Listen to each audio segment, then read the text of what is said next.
My son held a match to what he thought was his mother's only letter. I watched it curl black at the edges on my own kitchen counter, watched him exhale like a man setting down a weight he'd carried too long, watched him smile the small, private smile of someone who believes he has just erased the truth from the world. He had no idea that 4 days before she died, my wife had sewn a second copy into the lining of a wool coat that was, at that very moment, hanging in our granddaughter's closet 3 miles away, waiting. Thank you for joining me tonight. If stories like this one mean something to you, tell me where you're watching from in the comments. And know that what follows includes some fictional details woven in to protect the people who lived through the real version of it.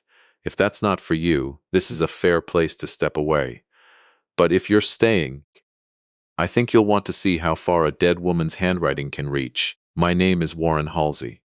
I am 64 years old, and for 32 years I worked as a forensic examiner for the state's Department of Revenue and, later, on loan to the Attorney General's office whenever a case involved numbers that had been made to lie. I spent my working life looking at other families' ledgers, other families' wills, other families' quiet betrayals, and I told myself, the way you do, that my own family was different, that the particular blindness I saw in other people, the refusal to believe a son or a daughter capable of a certain kind of theft, was something that happened to less careful men. I was wrong about that, and it cost me 8 months of not seeing what was standing in my own kitchen. Eleanor died in October, on a Tuesday, in the bedroom we had shared for 38 years. In the bed she had picked out, because she said the headboard reminded her of a house she grew up visiting in Vermont. Though she had grown up in Ohio, and never explained the connection, and I never asked twice, because some of Eleanor's logic was not meant to be questioned, only loved. Pancreatic cancer. 4 months from diagnosis to the end, which the doctors told us, with the particular gentleness reserved for terrible news, was actually a mercy compared to how it usually goes. I did not feel merciful about it. I still don't, most days. She left behind a house that still smells faintly of the lavender sachets she kept in every drawer, a garden she'd stopped tending in July, because she no longer had the strength to kneel, and a cedar sewing box on the shelf in the hall closet that I have not been able to open since the funeral, because the last time I saw her hands moving with any real purpose, they were inside that box, threading a needle for something she wouldn't let me see. She also left behind 2 children. Our daughter, Claire, lives in Denver, calls every Sunday, and has never once given me a reason to doubt her, and our son, Gregory, 41 years old, a financial advisor with a corner office and a wife named Renata who runs a boutique event planning company, and a 12-year-old daughter named Mia who has her grandmother's sewing hands, and her grandmother's habit of noticing things that adults assume children are too young to notice.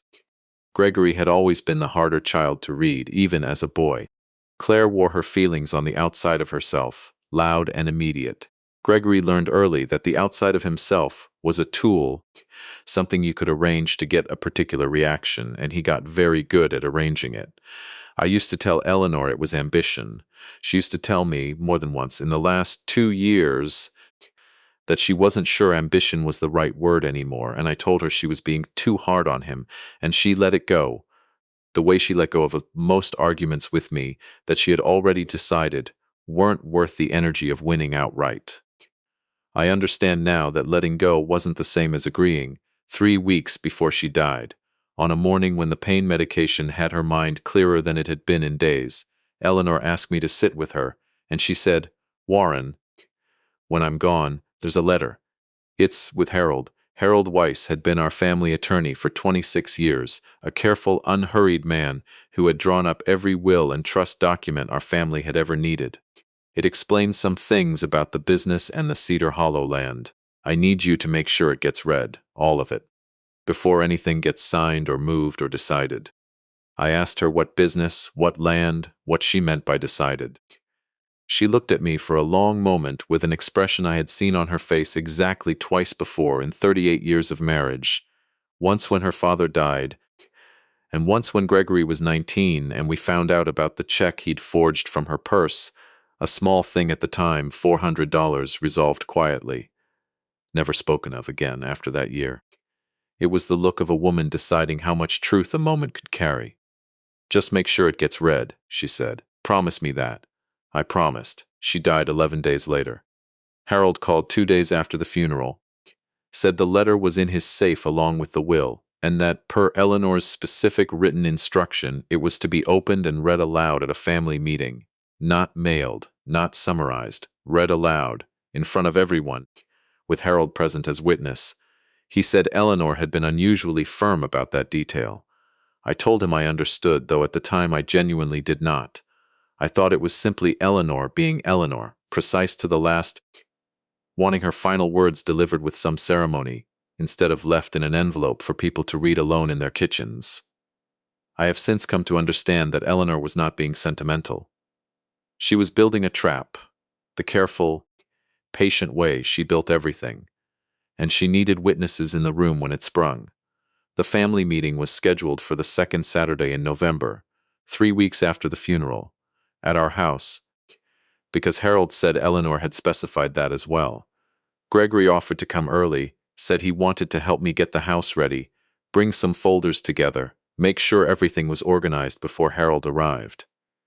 It seemed, at the time, like exactly the kind of thing a grieving son does for a grieving father. I let him in at 9 in the morning. I made coffee. He said he wanted to go through some of his mother's paperwork in the study, just to save Harold some time later, and I told him to go ahead, because I did not yet understand what I was dealing with, and because he was my son, and because for 64 years I had built my sense of the world around the idea that certain kinds of betrayal simply didn't happen inside a family that loved each other, whatever cracks might run underneath. I was in the kitchen when I smelled smoke, not house fire smoke. Small, contained, deliberate smoke, the kind that comes from someone burning a single piece of paper over the kitchen sink and running the water afterward to be careful about it. I came around the corner in time to see the last curling black edge of something disappear down the drain, and Gregory turning the faucet off with the unhurried calm of a man finishing an errand. "What was that?" I said. Not a question, really. My voice came out flatter than I intended. He turned around, and for just a fraction of a second before he arranged his face into something else, I saw exactly what he had been doing. Relief. Pure, unguarded relief. The kind that comes when a person believes a threat has been permanently removed. "Old grocery list," he said. "Found it in her desk. Wasn't anything." I looked at the sink. I looked at my son. Something in my chest, some old professional instinct that had spent 3 decades learning to recognize the exact texture of a lie, went very still and very cold. "Gregory," I said, "what was in your hand just now?" "Dad, it's fine. It was nothing, I promise." He was already moving past me toward the hallway, already changing the subject, already asking whether I wanted him to run out for more coffee filters, and I let him go, because I did not yet have proof of anything, only the particular unsettled feeling of a man who has just watched something happen and has not yet allowed himself to understand what it was. I did not sleep that night. I sat in the study where Eleanor's desk still held half her handwriting on scattered note cards, grocery lists, and garden plans, and the specific slanted cursive she used for anything that mattered. And I thought about the smell of smoke and the relief on my son's face and the promise I had made to a dying woman 11 days, before she stopped being able to make me promise anything else. Harold arrived on Saturday at 2 in the afternoon, punctual the way he had always been punctual, carrying a leather folio under one arm. Claire had flown in from Denver 2 days early and was staying at the house, which meant she was there in the kitchen when I told her, quietly, what I had seen Gregory doing at the sink. Her face went through several things very quickly: disbelief, then something harder, then a kind of grim steadiness that reminded me painfully of her mother. "You think he burned it," she said. "Not a question either. I think I need to be very sure before I say anything to anyone," I said, including him. Gregory and Renata arrived at 1:45, Mia trailing behind them in a jacket, 2 sizes too big. The sleeves rolled at the wrist, her dark hair pulled back the careful way Renata always did it, tight enough that not a strand moved.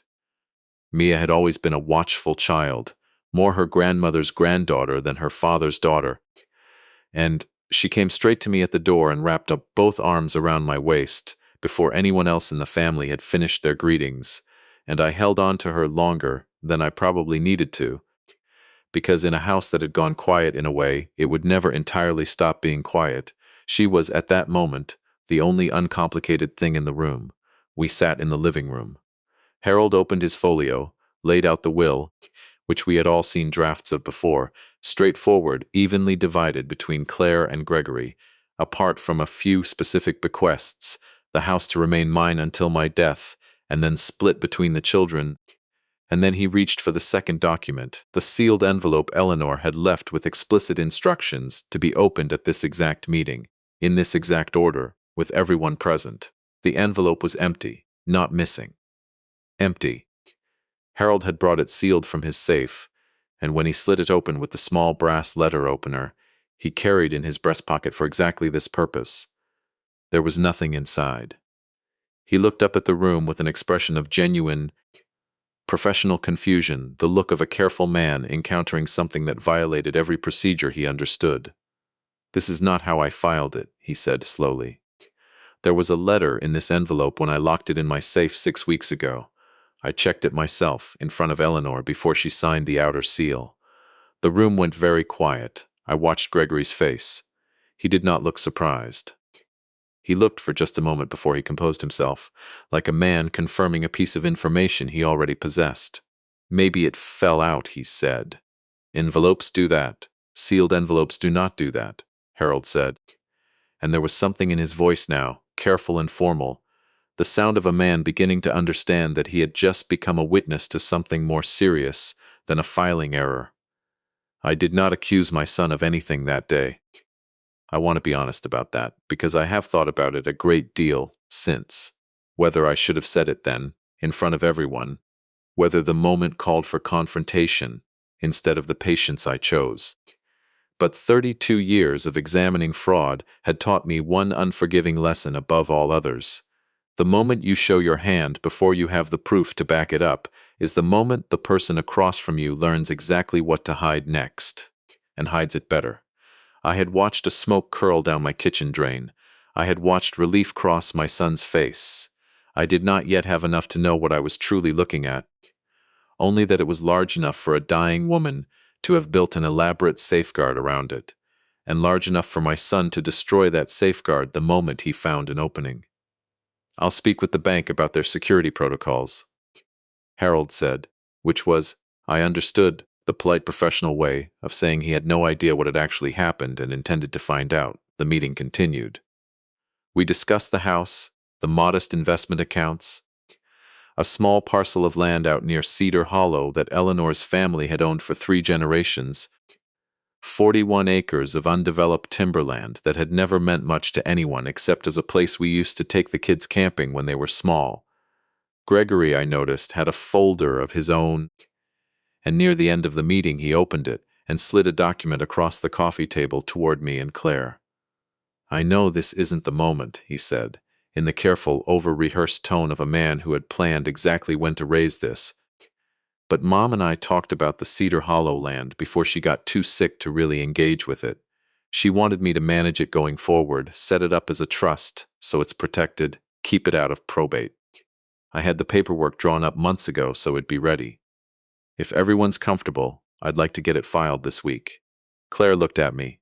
I looked at the document, a land trust agreement naming Gregory as sole trustee, with a signature line at the bottom that already, I noticed, bore a version of our mother's signature, dated 6 weeks before she died, a date I would later be able to prove with absolute certainty that Eleanor had spent entirely in a hospital bed, too weak to sign her own name to a get-well card Claire had brought her, let alone a 9-page legal instrument.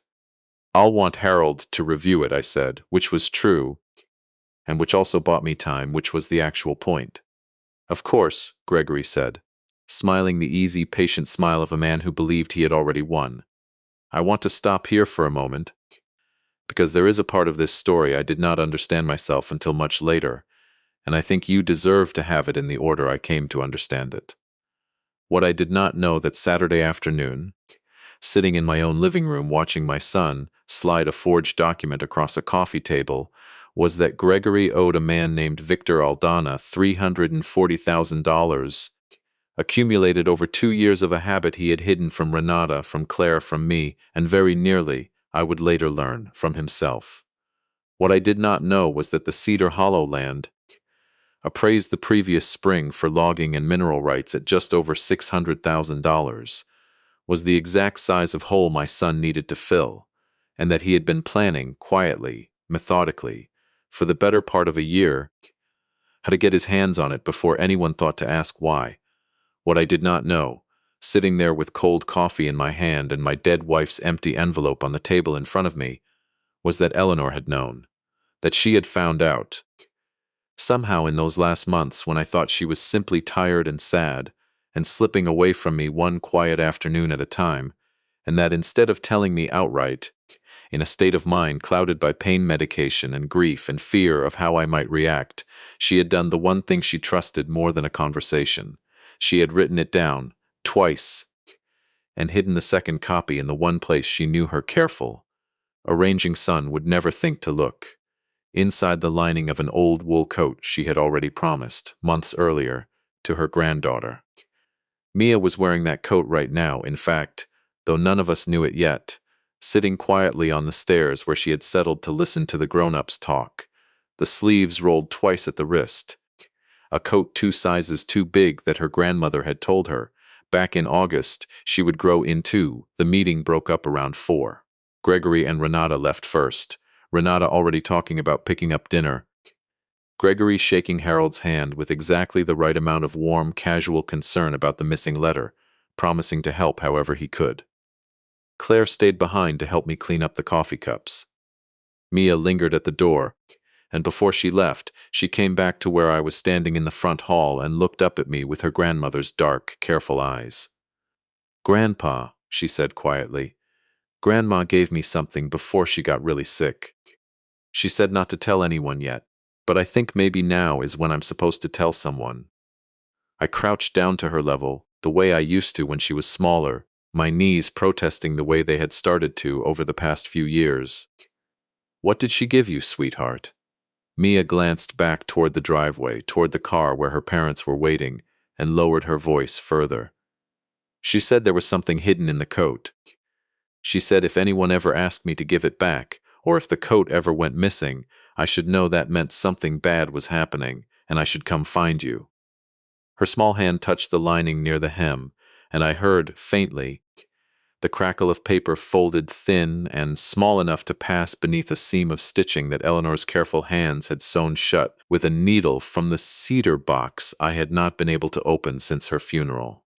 I did not open it there in the front hall, with the driveway visible through the window and my son's car still idling in it.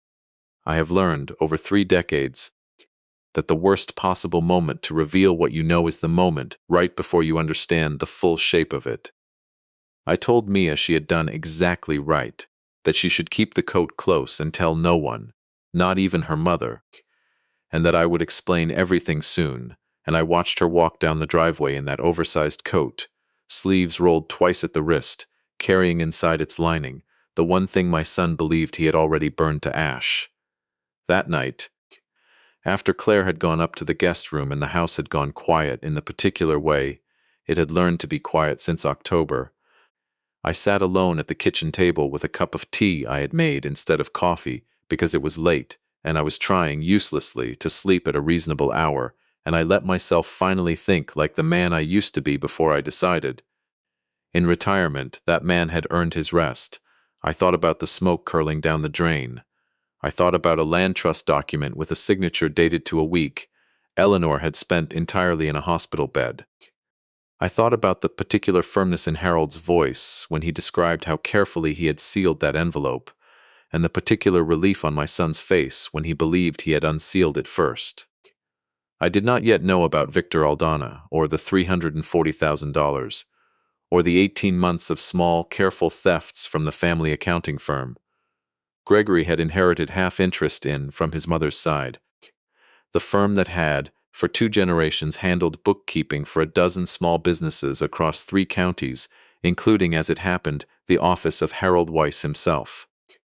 I did not know yet that my son had been quietly moving client funds through a shell account registered in a name that was almost, but not quite, his own.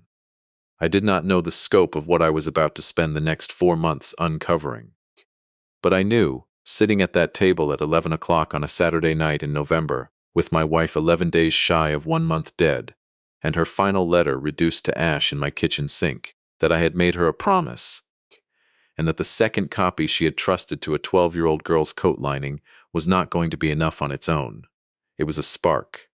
What I needed to build around it was a fire large enough that my son could not smother it a second time. I picked up the phone and called a number I had not dialed in 9 years. "Warren Halsey," said the voice on the other end, gravelly, unsurprised. The voice of a woman who had spent 30 years as my counterpart on the criminal side of the same cases I used to build on the civil and regulatory side. "I was wondering when I'd hear from you again. I'm sorry about Eleanor. I should have called sooner, but Ruth," I said, "I need a favor, and I need it to stay off the books for now." Ruth Okonkwo had retired from the State Police Financial Crimes Unit 2 years before I retired from Revenue, and in 26 years of working adjacent cases, sometimes together, sometimes simply trading notes over bad coffee in courthouse hallways, she had become the closest thing I had to a professional conscience. She listened without interrupting while I told her about the smoke, the empty envelope, the land trust document, the coat. When I finished, she was quiet for a moment. "You think it's Gregory," she said. "Not really a question. I think," I said, "that I need to know exactly how bad it is before I say that word out loud to anyone else in my family." "Then let's find out," Ruth said. "Bring me whatever's in that coat.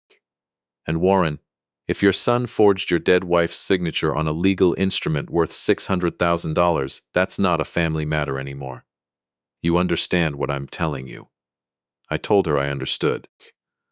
I did not yet know how much larger than $600,000 this would turn out to be, or how much closer to home the damage would ultimately reach, or that within 6 weeks I would be sitting across a probate courtroom from my own son with a red envelope in my jacket pocket and 32 years of learned patience as the only weapon I had left to protect a 12-year-old girl who had trusted her grandmother's coat with the truth her own father tried to burn. I hung up the phone. I sat in my quiet kitchen a while longer, looking at the drain where the ash of Eleanor's letter had gone, and I thought about the particular kind of courage it must have taken a dying woman to write down a truth she knew might destroy her own son, and trust it to a needle and thread and a child's coat, rather than say it aloud and watch her family come in front of her in her final weeks. She had given me a second chance to keep my promise. I intended to use it. The letter was waiting for me the next morning, folded into a square no larger than a playing card, tucked between 2 layers of gray wool that Eleanor had opened with a seam ripper and closed again with the small, even stitches she used on everything she ever sewed. Stitches so careful you had to know exactly where to look to find them at all. Claire sat beside me at the kitchen table when I unfolded it, because I had told her the night before what Mia had said at the door, and because I did not think I could read whatever was inside alone.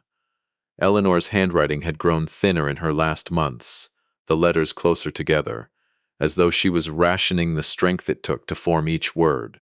But it was unmistakably hers, and it began the way she began most difficult conversations in 38 years of marriage, gently, as if she were easing me into cold water 1 inch at a time. "Warren, if you are reading this, it means the envelope Harold kept for me was tampered with, and I am sorry to tell you that I expected that. I did not want to believe it either for a long time. In August, I asked Gregory to help me organize some of the accounting firm's older files, thinking it would be a nice thing for us to do together while I still had the energy. What I found instead was a client account, the Whitfield Trust, that had been drawing small transfers, never more than $4,000 at a time, so as not to trigger the bank's automatic flags, into a company called Meridian Land Holdings, LLC. I looked up the registration. The listed manager is Gregory G. Halsey, not our Gregory, with the middle initial he actually uses. A version of his name close enough to be him, distant enough to survive a casual glance. I confronted him privately. "Warren, I did not want to burden you with it while I was still hoping it was a misunderstanding, and I did not want you carrying it into whatever time we had left together. He told me everything. Eventually, when he understood, I already knew too much to be lied to. He owes a man named Victor Aldana a great deal of money, more than I can bring myself to write down twice in this letter, though you will find the exact figure in the ledger I hid for you, along with everything else.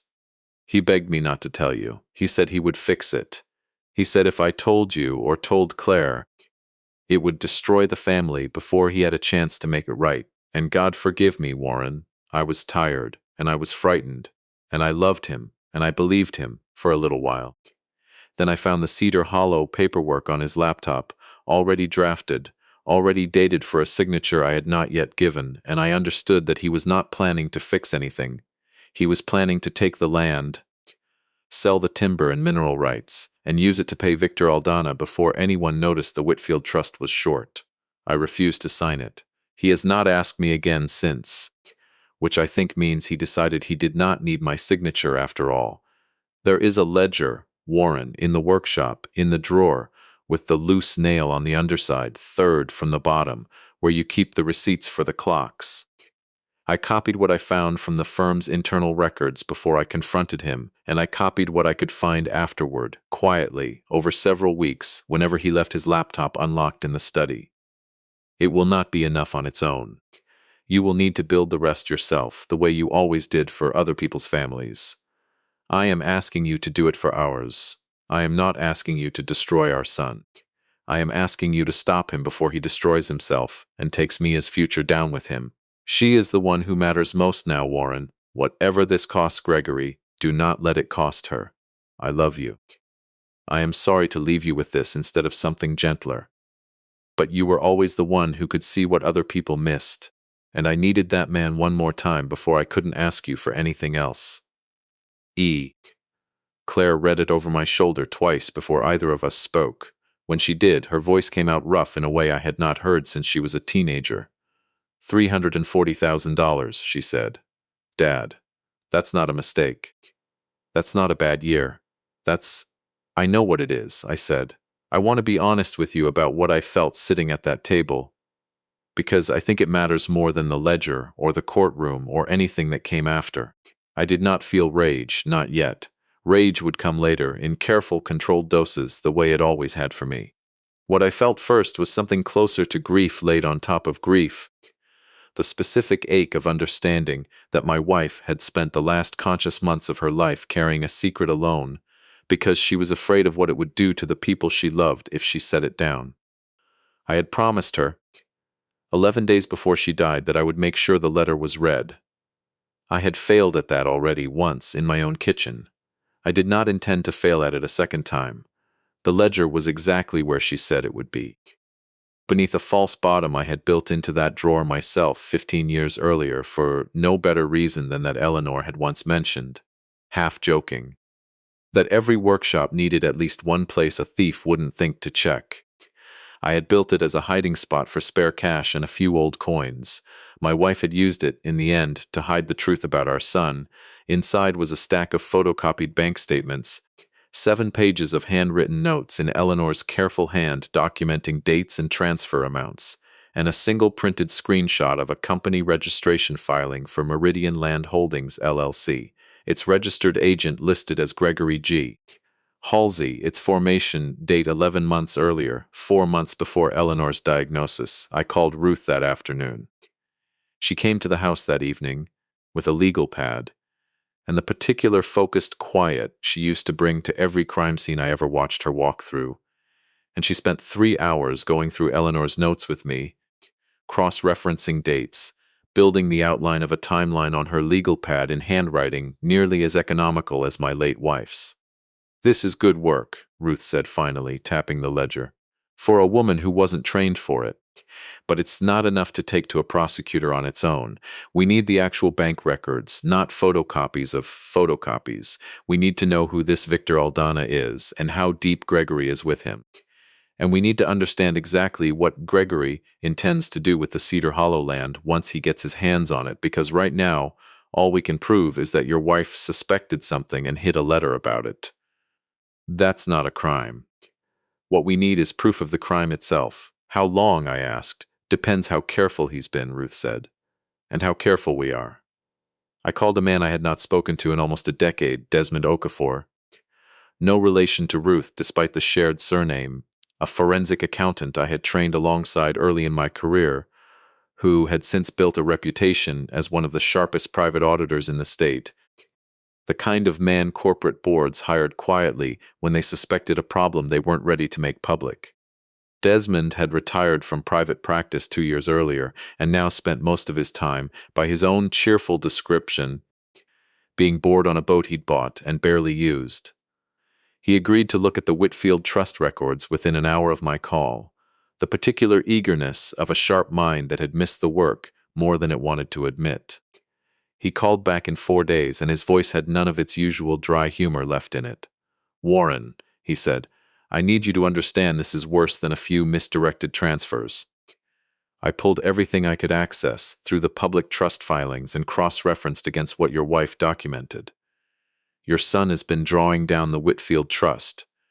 That's a client account, Warren.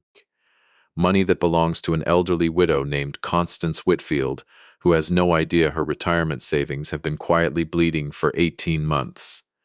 In amounts small enough to avoid automatic reporting thresholds, and routing it through Meridian Land Holdings into what looks like a series of shell transactions that eventually land in an account associated with a private lending operation run by a man named Victor Aldana.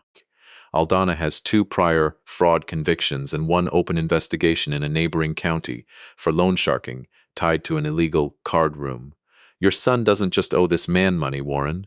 He's been stealing from a client to pay him, and the total drawn from Whitfield alone is just over $211,000. I sat with the phone against my ear and said nothing for a long moment. "There's more," Desmond said, more gently now. "The Cedar Hollow Land Trust document, the one naming him sole trustee with your wife's forged signature. I found the notary stamp on it. It belongs to a notary named Patricia Sorensen, who works 2 floors below your son's office." I made a call. She has no record of ever notarizing a document for Eleanor Halsey. Her stamp was used without her knowledge, which means either your son forged the notarization himself, or someone at his firm did it for him. "Can you get me everything in writing?" I asked. "Everything you just told me. Documented, sourced, ready to hand to a prosecutor." "I can have a preliminary report to you by the end of the week," Desmond said.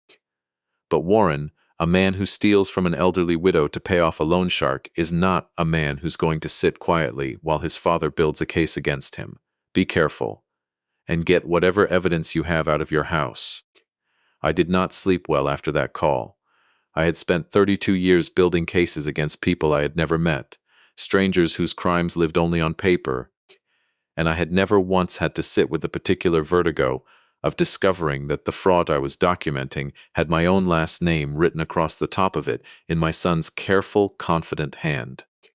I want to tell you about the weeks that followed, because they were not one dramatic discovery after another. They were smaller and slower, and, in their own way, harder to bear. Gregory called twice that week, warm and easy, asking how I was holding up, mentioning the Cedar Hollow paperwork again, softly, the way you press on an old bruise to see if it still hurts. "Just want to get it filed before the end of the quarter, Dad. Keeps it clean for taxes," he said. And I told him Harold was still reviewing it, which was true, and which bought me another week. Renata called Claire, not me, and mentioned, in the careful tone of a woman relaying a concern she had been asked to relay, that she'd noticed I seemed unusually stressed since the funeral, that maybe I should talk to someone, that grief did strange things to people's judgment sometimes. Claire told me about the call with her jaw tight enough that I could hear it in her voice over the phone. "She's laying groundwork, Dad," Claire said. "I don't know if she knows what he's actually done, but she's laying groundwork for something.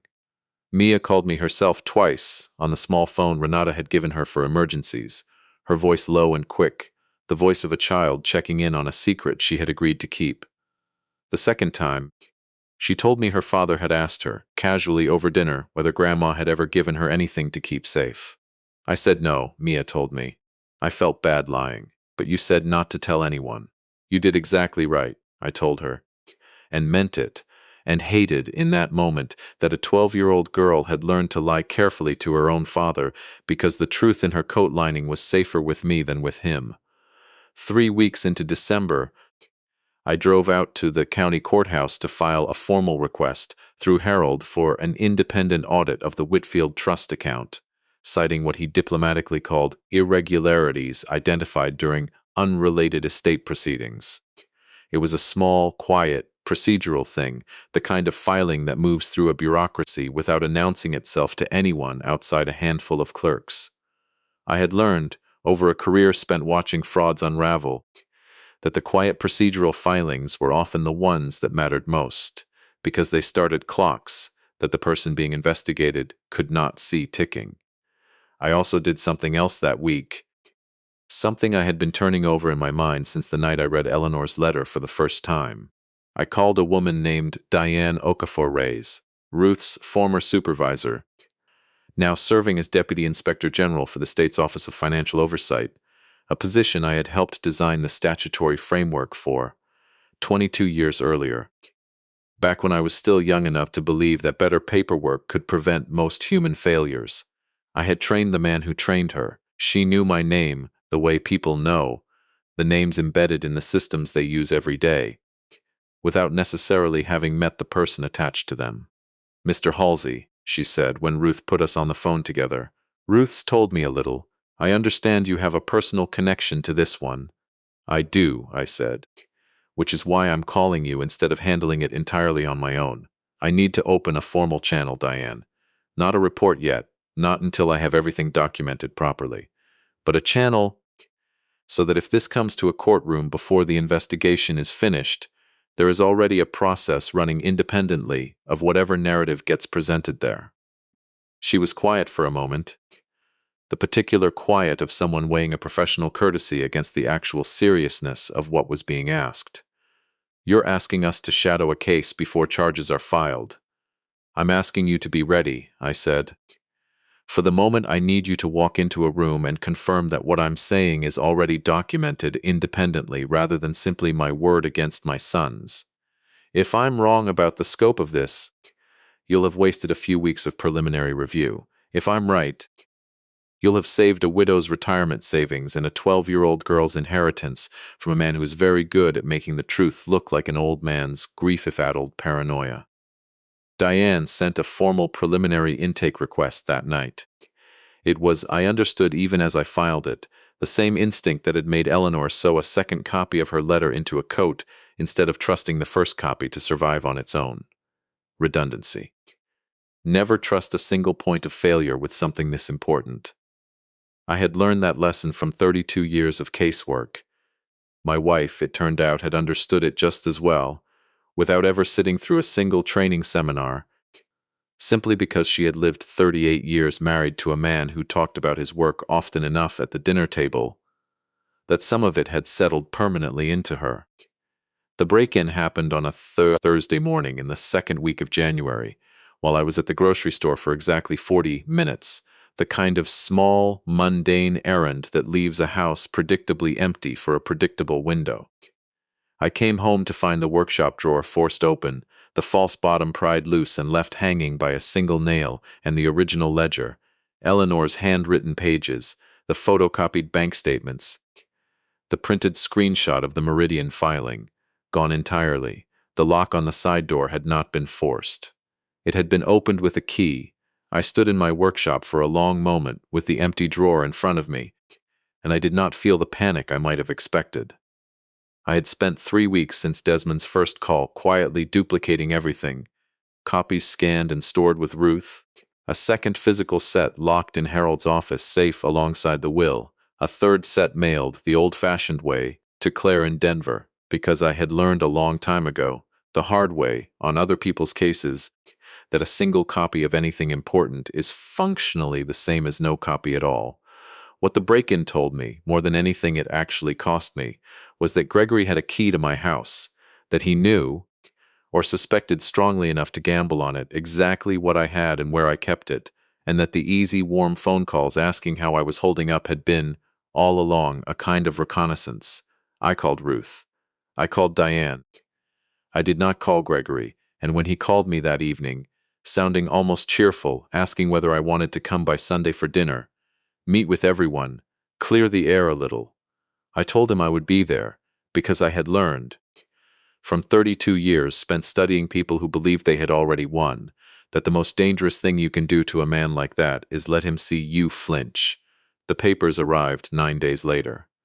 A civil filing through a law firm downtown that I did not recognize, alleging that I had engaged in a pattern of harassment and interference in the administration of Eleanor's estate, that I had made unsubstantiated accusations against Gregory to family members and professional associates, damaging his reputation and his business, and requesting a court order limiting my access to estate documents and, more pointedly, restricting my unsupervised contact with Mia, citing concerns about the emotional stability of a grieving grandfather engaging in erratic and potentially delusional behavior. I read all 14 pages at my kitchen table, the same table where I had unfolded Eleanor's letter 2 months earlier, and I felt something in my chest go very cold and very still, the particular stillness of a man recognizing a familiar shape in an unfamiliar attack. My son had learned, somewhere in his career of managing other people's money and other people's expectations, exactly how to take a true thing, my grief, my quiet investigation, the workshop break-in he himself had likely arranged, and arrange it into a story where I was the unstable one, and he was simply a worried son protecting his family from a father coming unmoored by loss. 2 days after the filing, Renata gave a short interview to a local morning program, ostensibly about a charity gala her event planning firm was organizing, but the anchor steered the conversation, gently, toward the difficult months following a family loss. And Renata, dressed simply, her eyes carefully rimmed red, spoke about how hard it had been to watch me struggle since Eleanor's death, how worried the family was, how much they hoped I would accept the help being offered before things escalated further. She never mentioned Gregory by name. She never needed to. The segment ran for 4 minutes and was shared by the following morning several hundred times by people who had never met me and now had a tidy, sympathetic story about who I was.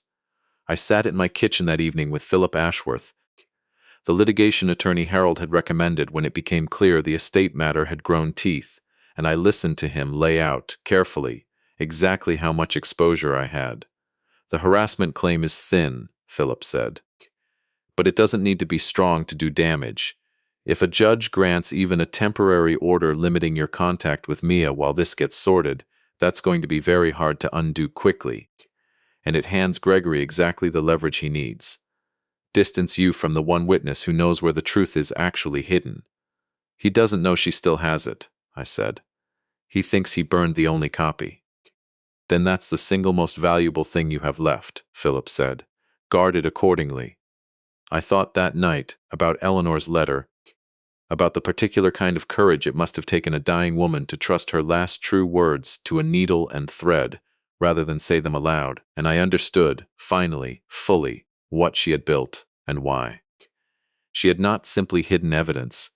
She had built a structure designed to survive exactly this, a moment when the people who should have protected the truth instead tried to bury it, and only a child's coat, worn without suspicion into rooms no one thought to search, could carry it safely through to the other side. I had 6 weeks before the preliminary hearing on Gregory's petition. Diane's office had by then completed enough of its shadow review to confirm most of what Desmond had found independently: the Whitfield Trust drawdown, the Meridian filing, the forged notary stamp, though nothing had yet been formally charged, and nothing was yet part of any public record Gregory's attorneys could see coming. I had a red-sealed formal notification sitting in Harold's safe, confirming that a parallel investigation by the state's Office of Financial Oversight into my son's professional conduct was active and substantially complete, ready to be activated the moment I chose to bring it into a courtroom. I had a 12-year-old granddaughter wearing a coat with a stitched-shut secret in its lining, growing quietly into sleeves that had once been too long for her, and I had 6 weeks to decide exactly when, and exactly how, to make sure that when the truth finally spoke in that courtroom, it would speak loudly enough, and with enough weight behind it, that no one, not Gregory, not Renata, not any judge inclined to be gentle with a grieving family, would be able to make it disappear a second time.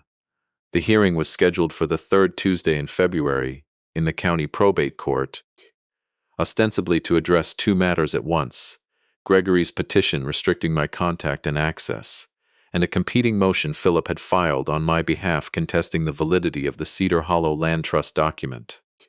Harold would be present as the estate's attorney of record.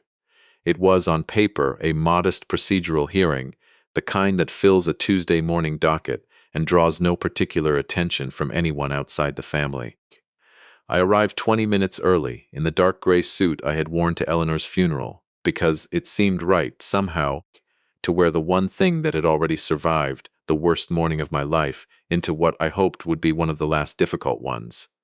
Philip was already at our table, folders arranged, reading glasses on, going through his notes one final time with the quiet, focused energy of a man who had done his homework and intended to do it again just to be sure.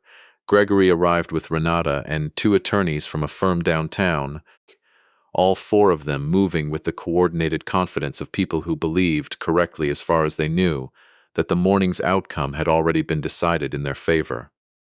Gregory wore a charcoal suit I did not recognize. He did not look at me when he sat down. Renata's eyes were red-rimmed in the same careful, camera-ready way they had been on the morning news segment, and I understood, watching her, that she had been asked to perform grief for an audience of one judge the same way she had performed it for a television audience of thousands. Judge Priscilla Okonjo entered at 9:04, a compact, unhurried woman in her late 50s, with the particular stillness of someone who had spent decades in rooms where moving too quickly signaled the wrong thing. She reviewed the initial filings for several minutes in silence.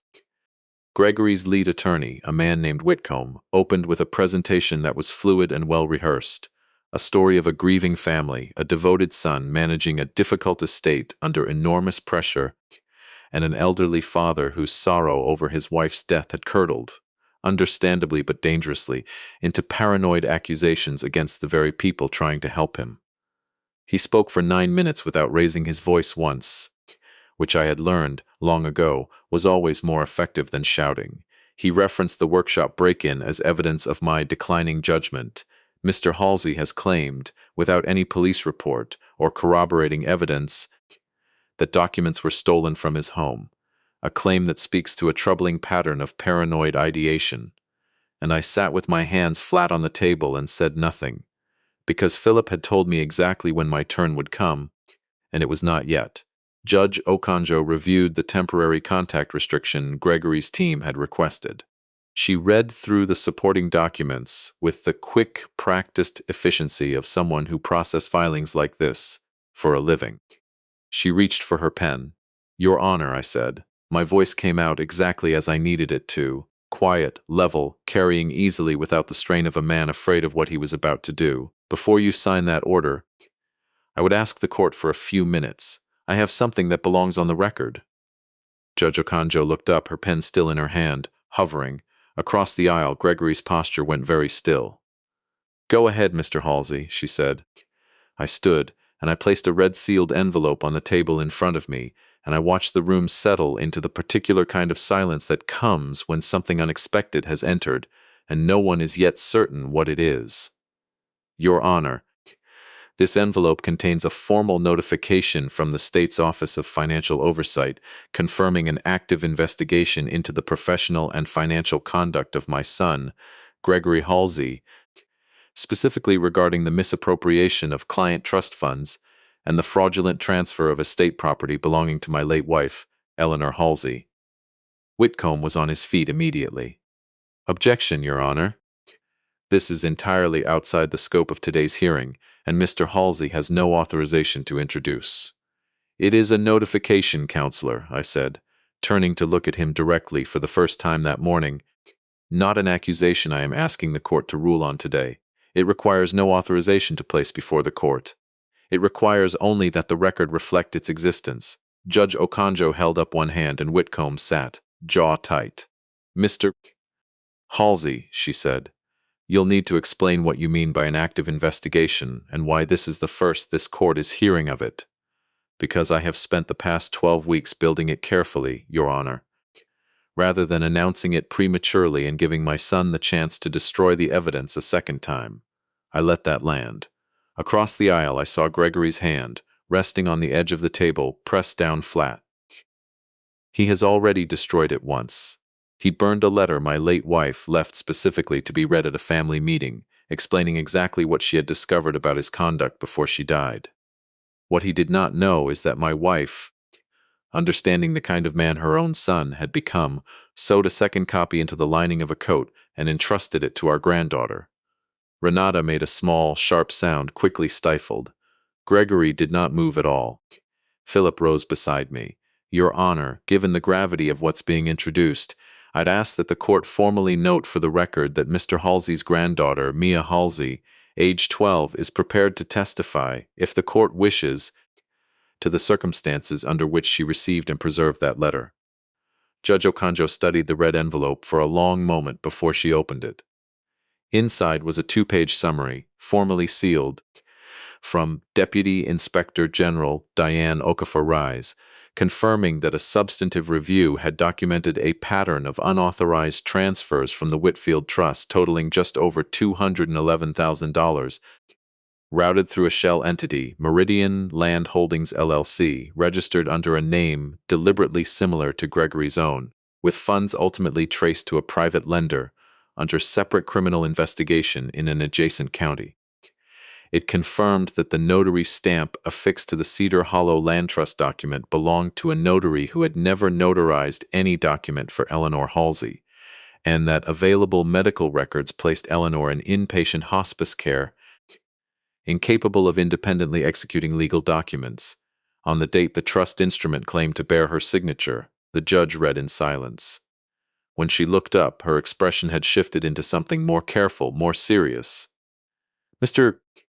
Gregory Halsey, she said, are you the sole trustee named on the Cedar Hollow Land Trust document submitted to this court? Gregory's attorney leaned toward him, murmuring urgently. Gregory did not look at him. Yes, Gregory said. His voice had gone flat, stripped of the confident warmth it had carried all morning. Did your mother sign that document in your presence? A pause that lasted longer than it should have. I need to consult with my attorney before answering that, Your Honor, Gregory said. You may, Judge Okonjo said. I'm going to take a 15-minute recess to review this notification in full. Mr. Halsey, she looked at me, I would suggest, given what has just been placed before this court, that both parties use this recess wisely. The recess lasted 18 minutes. When court resumed, Judge Okonjo did not immediately return to the bench alone. The side door beside the bench opened, and a tall, silver-haired woman in a dark suit walked in without hurrying, carrying a single thin folder.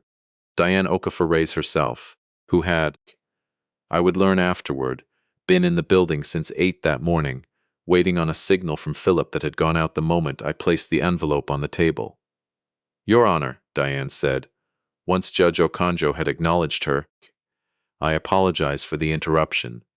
My office has been conducting an active review into matters directly relevant to this proceeding for the past 6 weeks, and given what has just been introduced, I believe the court should have our findings in full before making any determination this morning. She placed a second, thicker folder on the bench. You'll find documentation there, Diane continued, confirming unauthorized transfers from the Whitfield Trust, the fraudulent formation and use of Meridian Land Holdings LLC, and forensic verification that the notary stamp on the Cedar Hollow Trust instrument was used without the knowledge or consent of the notary of record. My office has also confirmed, through independent handwriting analysis, that the signature on that instrument does not match verified exemplars of Eleanor Halsey's handwriting from the same period. Renata stood up abruptly, her chair scraping back hard, her carefully maintained composure finally cracking under a pressure she had not planned for. He never told me any of this. I didn't know. I swear I didn't know. Mrs. Halsey, Diane said, not unkindly, you'll have the opportunity to address these matters separately. This is not that moment. Renata sat back down, her hands shaking, and did not look at her husband. Judge Okonjo turned to Gregory. Mr. Halsey, given the findings before this court, I am suspending consideration of your petition regarding contact restrictions and estate access effective immediately. I am also referring the matter of the Whitfield Trust and the Cedar Hollow land instrument to the State Attorney General's office for criminal investigation, and I am voiding, pending further proceedings, the land trust document as improperly executed.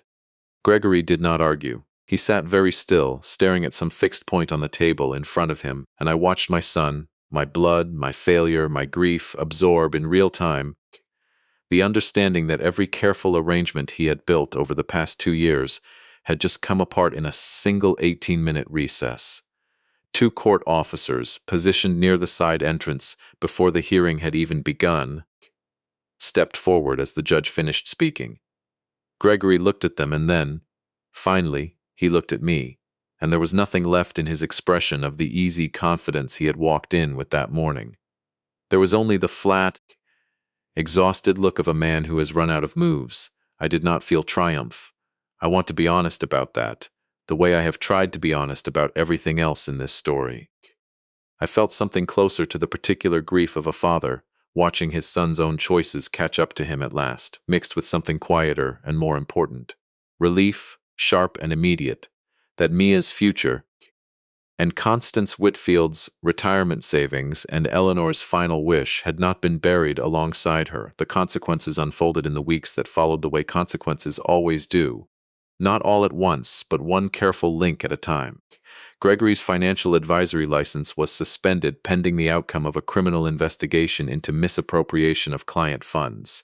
Charges followed: theft, forgery, fraud against Constance Whitfield's trust, and a separate state investigation opened into Victor Aldana's lending operation, using the trail Desmond had helped uncover as its starting point. Constance Whitfield, 83 years old and living alone 2 towns over, was contacted by investigators in March. Her attorney later told Philip, secondhand, that she had asked whether the family member who had found the fraud wanted to know she was grateful. I said yes.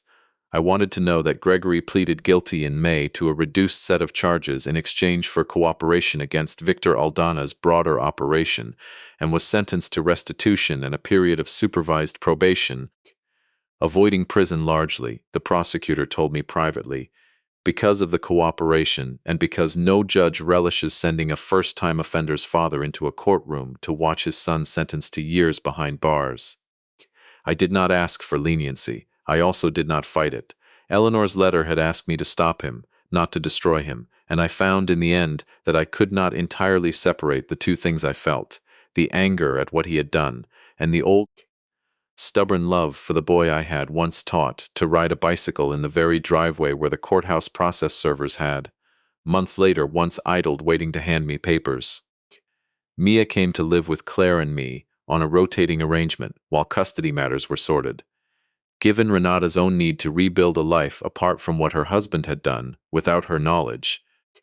And I want to tell you about the first morning Mia woke up in my house, padding down the hallway in socks, sliding a little on the hardwood the way children do, and finding me already in the kitchen making eggs the way her grandmother used to make them, with too much pepper because Eleanor always said food that didn't make you sneeze a little wasn't trying hard enough. "Grandpa," Mia said, sitting at the table, still wearing the gray wool coat she had refused, for months, to take off even indoors, as though some part of her understood that it had done something important and deserved to be kept close. "Can I ask you something?" "Anything," I said. "Grandma knew Dad might try to burn it. That's why she put the second one in the coat, right? She knew he'd look for it in the obvious place." "I think she did," I said. Maya was quiet for a moment, turning a fork over in her hands the way she did when she was working through something too large for a 12-year-old to hold all at once. She always used to say the truest things get hidden in the places people don't think to check. I thought she meant like a game. I didn't know she meant it like this. I have spent 32 years of my professional life building the exact processes I finally had to use at 64 to protect my own granddaughter from my own son, and people have asked me since, more than once, whether I regret how long it took, whether I wish I had confronted Gregory the moment I smelled smoke in my kitchen instead of spending 12 careful weeks building a case strong enough to survive a courtroom. My honest answer is no. I believe, and I have believed it longer than I can properly explain, that some people are placed in certain rooms at certain moments for reasons that only make sense looking backward. I spent 3 decades learning how to build cases that could not be burned to ash in a kitchen sink. It turned out that knowledge was not only for strangers, it was also, in the end, for one girl and a coat and a needle and thread that outlasted everything her father tried to destroy. So here is what I want to say directly to anyone listening tonight.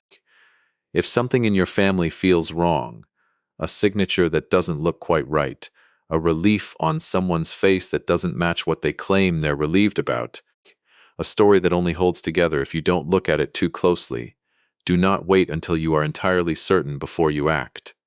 Build your case carefully, yes. Protect the people who trust you with the truth, yes. But do not let caution become an excuse for silence. The people who need you cannot always wait for your certainty. Justice, in my experience, rarely arrives loudly. Sometimes it arrives in the quiet stitching of a dying woman's hands, sewn into a coat, 2 sizes too big, worn without suspicion into every room her family gathered in, waiting patiently for someone brave enough to look. I still keep that coat, folded now in the cedar box on the hall closet shelf, the one I finally found the strength to open again in the spring, once I understood at last what my wife had trusted me to find inside it. Mia has since outgrown it. Some things, though, you keep anyway. If this story reached you tonight, tell me where you're watching from in the comments. Share it with someone who needs to hear that the truth doesn't have to be loud to survive. And if you haven't subscribed yet, now's a good time. There are more stories coming, and some of them will surprise you. Family justice is never finished. Neither, in its own quiet way, is love. Thank you for staying until the end. It means more than you know.